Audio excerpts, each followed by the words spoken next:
What's up, guys? Brian, Callahan Garage here. So we got a new project we're going to start on today. So this, I believe, is an 84 Volkswagen Rabbit Wolfenstein. I'm probably not saying that right. This car sat in a garage for, we're guessing, about 8 years not running. I do know it turns over because my friends, when they brought it from me from Delaware, they had a battery and they tried to start it and it turned over, but it doesn't start. It's a great looking car. I mean, it's in really, really good shape. But I have a feeling I haven't really messed with the hood that much or really gotten into it, but it's going to have that new fuel injection system, which is probably going to be impossible to figure out how to work.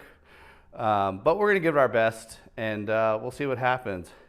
I mean, the tires are like dry rot on this. I'll show you guys here in just a second. But again, make sure you like and subscribe. Thanks for watching Callahan Garage.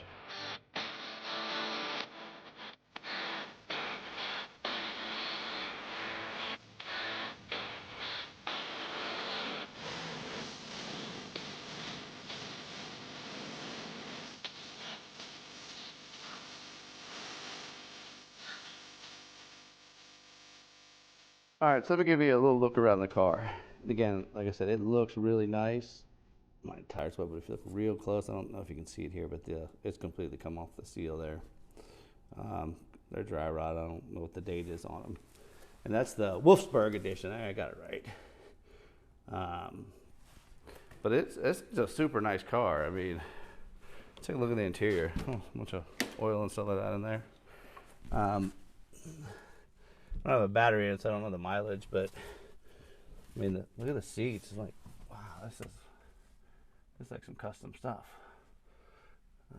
Yeah, I mean, it's a really straight car. It's a one owner. A friend of mine's aunt had it and bought it new, and she got older, she stopped driving. And these cars, they love it when you stop driving. So let's take a look underneath the engine, see what we got in there. Maybe someone can help me identify it. All right, well, it looks like it's all there, and yes, it does have that fuel injection system I was talking about. That's gonna suck.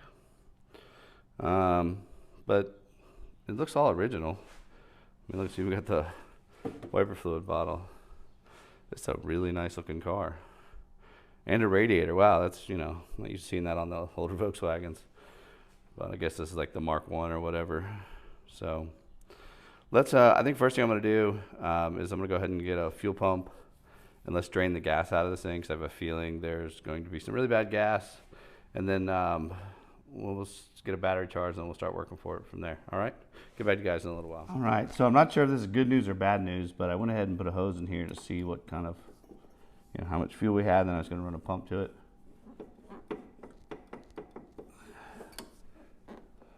But it's like almost no fuel, which is probably good news. At least you want to get rid of a bunch of bad gas. The problem with that is it's probably going to drop in the tank. Just have to clean it. So let's I don't know. Let's see if we can at least get the motor to turn over, and if we know it turns over, maybe we'll try a little starter fluid, see if that works, and then maybe we'll just probably put some gas in. Maybe it'll just work. Probably not though. I mean, it's been sitting a while. So. All right, so since the gas tank was pretty much empty, I went ahead and put some fuel in, slapped a battery on here. Let me get this tightened on there. And I'm gonna see if the fuel pump turns on, and then if it does, well, I don't know, let's try to turn it over, see what happens. All right, I hear the fuel pump.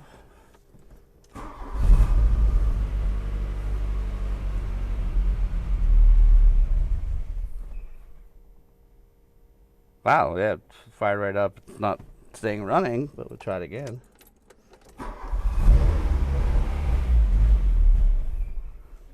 Come on.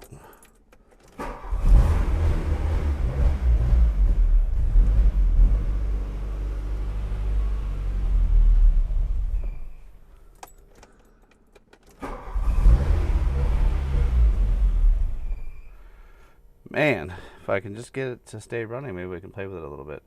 Let me mess with it a little bit, and then we'll go from there. See what happens. Whew. I definitely smell the bad gas.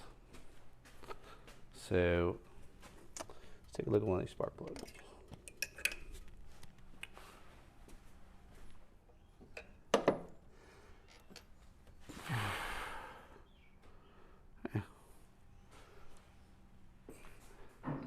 It's a little rich, but I think we just cleaned it off. That one is completely fouled up. That one's pretty good. Just cleaning that one up.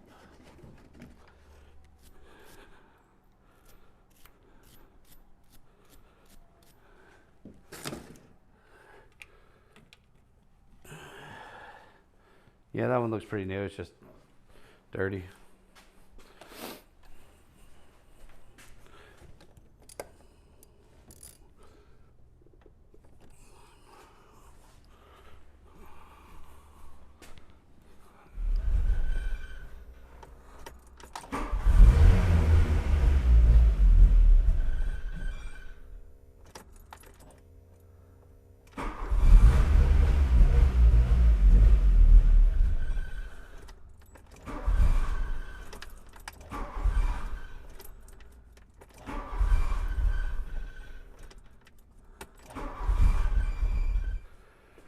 All right, well,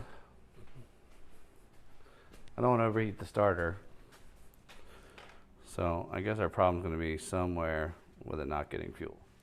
So unfortunately, my camera cut out just after here, but basically what we saw was the fuel pressure was at 160, which is about twice what it needed to be. So we went ahead and cleaned out the return line, which was actually clogged. And then we were able to get the fuel limit with the normal limits, which I think is about 80 to 75 to start, and then it goes down to 60. And you'll see that here. Let's go ahead and see what our pressure is. Just turn it on.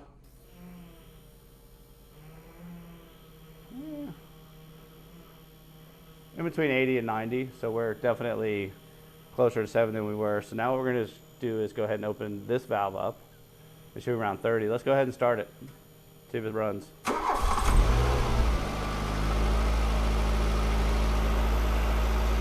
Hell yeah.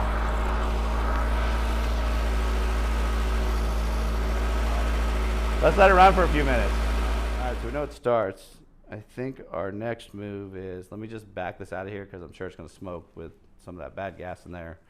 And we probably need to get some more gas, knocking the camera over. But here, let's see if we get it to move.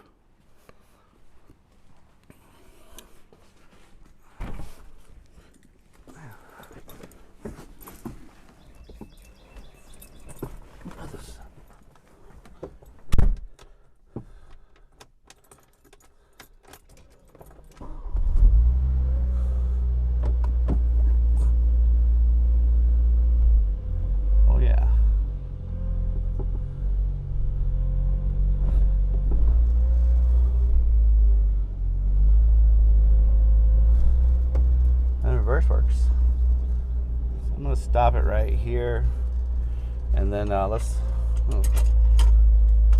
got no. Guess can't stop right there. Got to wait till it actually stops because the brake's not working.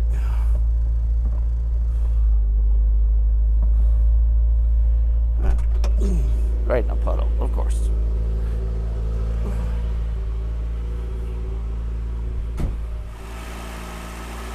All right, definitely smoking a lot.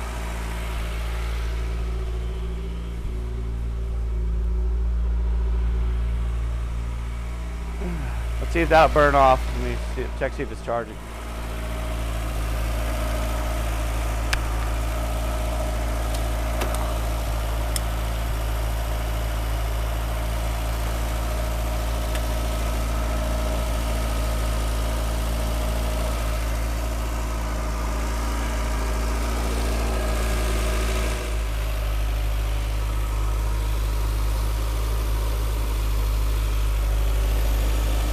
Coolant's flowing.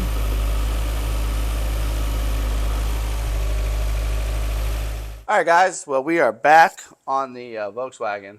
It's actually been a couple weeks, to be honest with you, because I was working on another project. Plus, I was waiting for a gas tank, which literally I've had ordered 2, none showed up, refund. Anyways, 3 weeks later, I finally have a gas tank. So I want to take I've got to take this rear suspension off to actually put the gas tank in. But I have an interesting problem I want to show you guys real quick. So I want to get So up here, I want to disconnect these lines. I've tried to disconnect it at a couple of different points. And normally what I would do, we put a little heat on it, we kind of work it a little bit, and we'd actually get like these, get this disconnected because that whole assembly comes down. But the problem is because this has that, had such a bad gas leak, and you can still smell the varnish out here, like, do I want to risk it catching on fire? Yeah, so I don't know.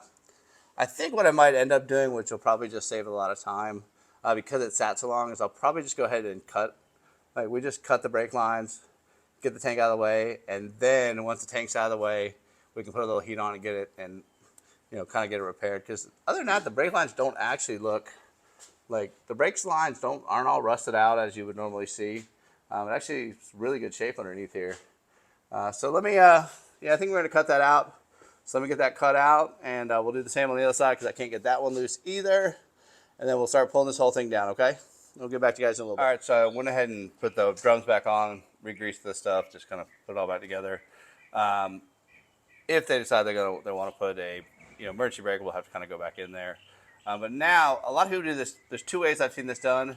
Some people will just take the screw out from up top or down here, but because it's a convertible, the access is not as good back there. Plus, a lot of the seats aren't really moving well. So I'm going to just try it from here. Let's see what we can. All right, let's see. Put that off. See if we can hit it with a hammer.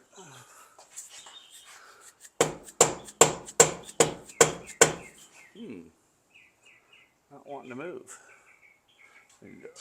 Let the tension down a little.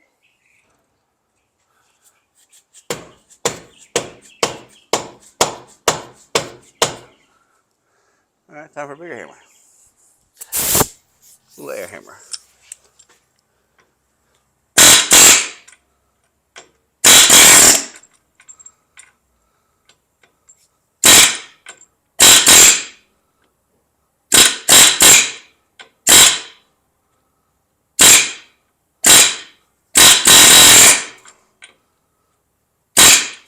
All right, so we had to regroup, and the reason being is I don't want to, because I put fresh gas in this at one point, which all leaked out, so there's a lot of gas everywhere over there, so I don't want to put heat on that bolt or try to cut it. So I'm just going to take those off, and I showed you this one because there's a little rubber cover you kind of have to peel off. It's not a pain in the butt, it takes a second.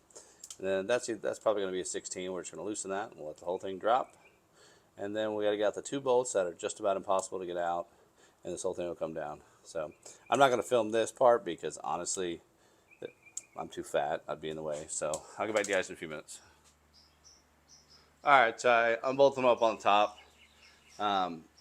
Just put a little strap just to kind of hold the weight on them. The main reason is because I can't put a jack underneath it. Again, if you're at home, you can, you can do that from the top. You can use a jack, something like that.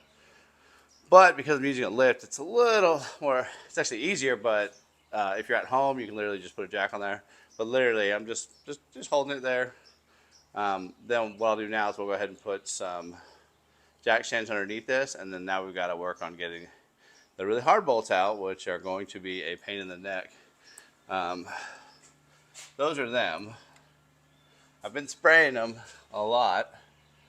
Hopefully, they just come right out. If not, we're going to have a lot of problems. So let's see if we can get these things out.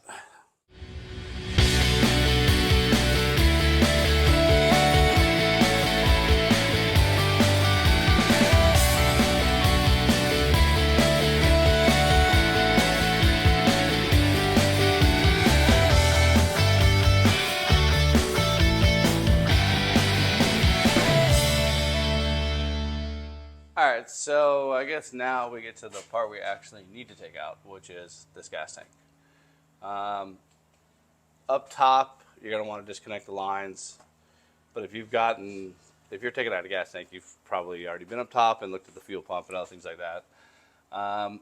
This one here I had to kind of cut to get it off, so we'll have to replace that. I see these two bolts, and I don't see a whole lot of other ones. Oh wait, there's one right there.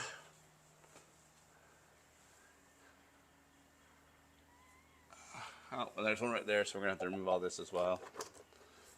So, and that,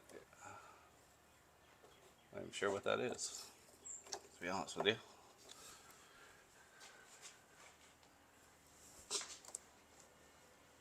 Alright, so those are the lines. So these are your lines, so return everything coming from the gas tank.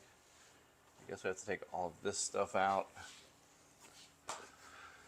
So let's just start getting it out. Let's get on with it.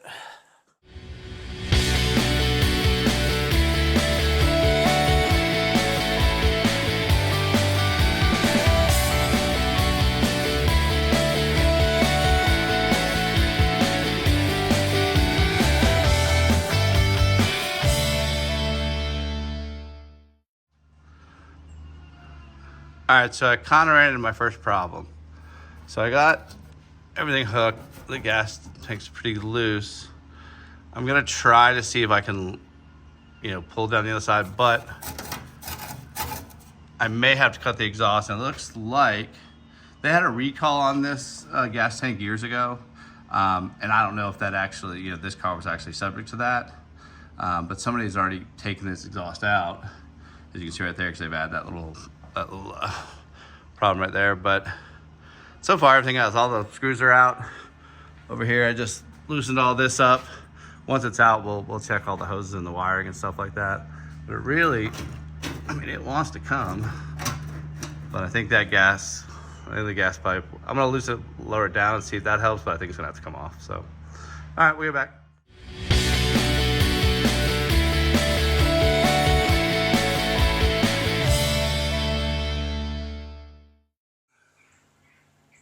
All right, so we got the tank out. We're definitely going to have to get some hoses, because we're going to need to replace some hoses. Because the problem is, these are all dry rod. We're going to replace them. It's a pain in the ass to take the tank out anyways.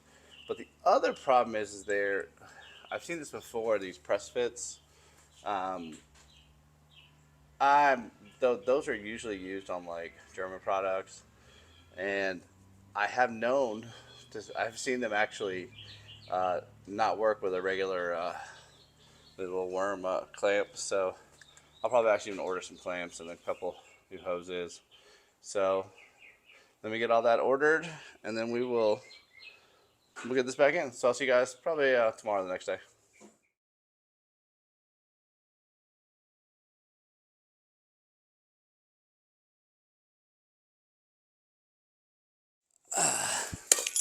All right, so first thing we'll do is we'll cut off the excess hose.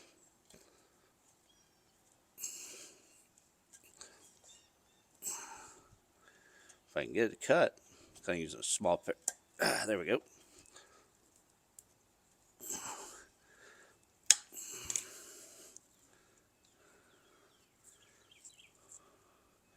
That thing is about collapses, you're going to get it. So a lot of times, it's just easier just to go straight with the vice grips.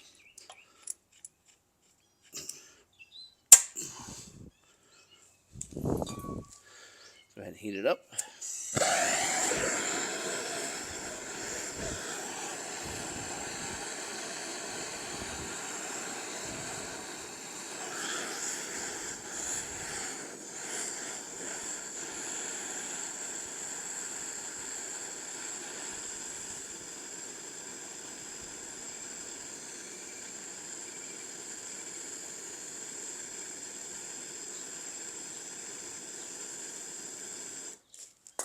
Now we got it nice and hot. Got a ratchet on it.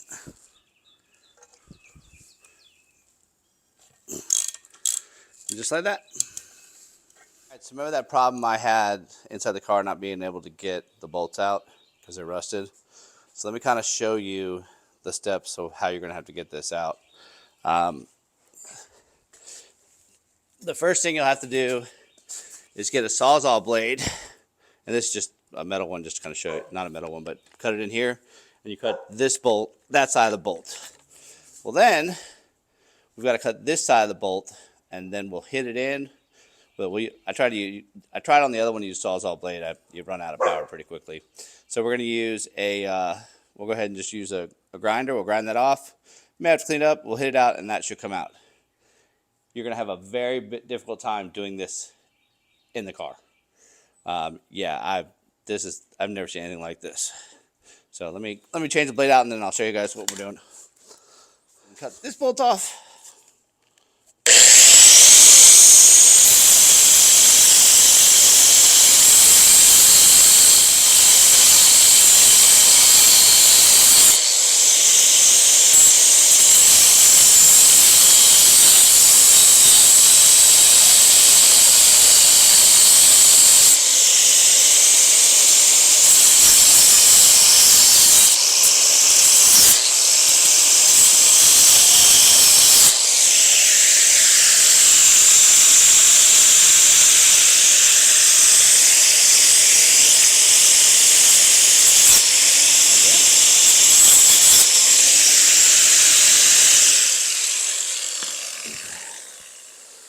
Well, that blade didn't like me, but that should be enough. All right. So now, get a punch and a hammer.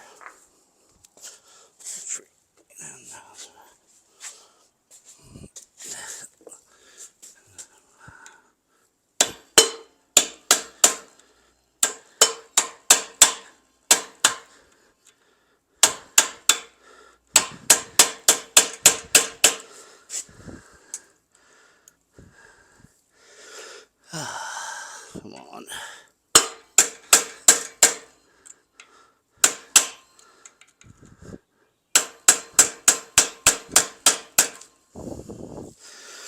All right, so got it halfway in there. And again, it's barbaric, but it will work. I'm going to bend these out just a little bit.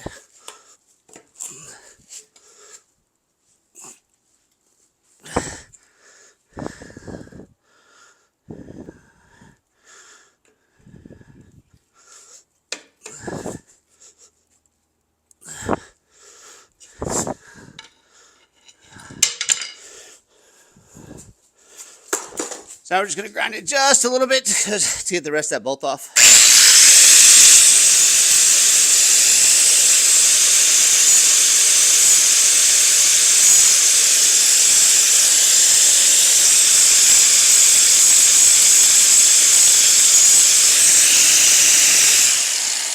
Yep.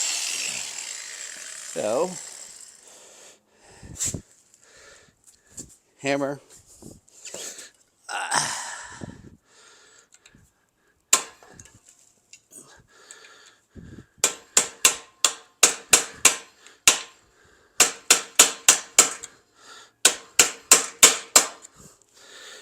All right, so now we'll pry open this side and we'll kind of pull this thing out, and that'll be it. It's a pain in the neck. It's just not cooperating.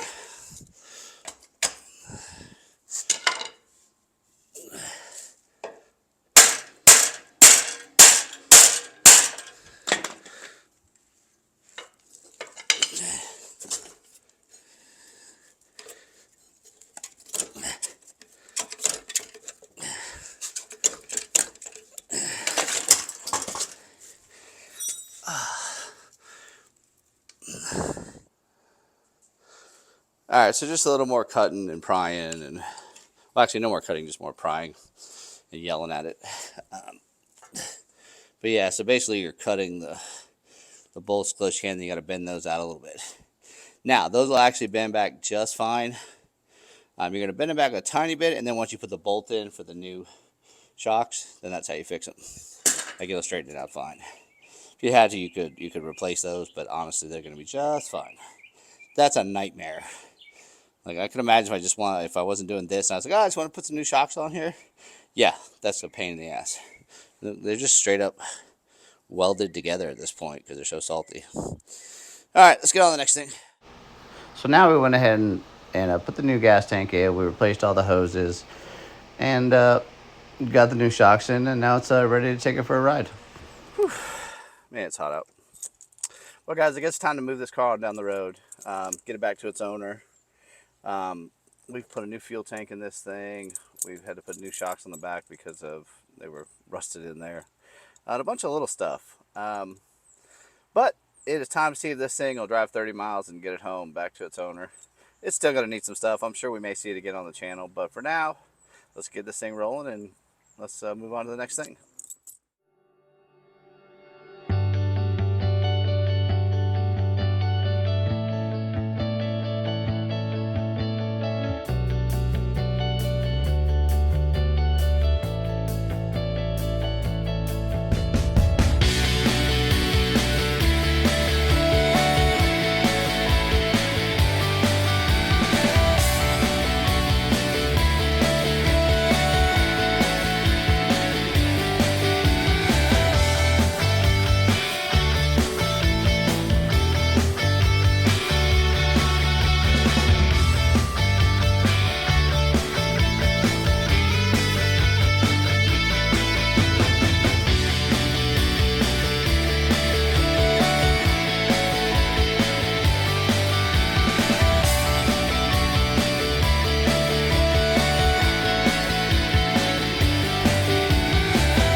Oh, stop. Well, guys, guess what? We made it. I mean, it's like 30 miles. It didn't overheat. Shifter's a little wonky, but it does run and drive, and now it's somebody else's problem. Good luck. Thanks. But this shows you, your car can sit for 15, 20 years. We do a little bit of work to it. We get on the road. It's not perfect. It's not even close to perfect, but it's a start. And now that they can run and drive it, they can figure out what they want to do with it. And if they decide they're going to put a bunch of money into it, or they're just going to run around like a beater. I mean, it all depends on what they decide to do. But thank you so much for watching Callahan Garage. Make sure you like and subscribe, and we'll see you guys soon.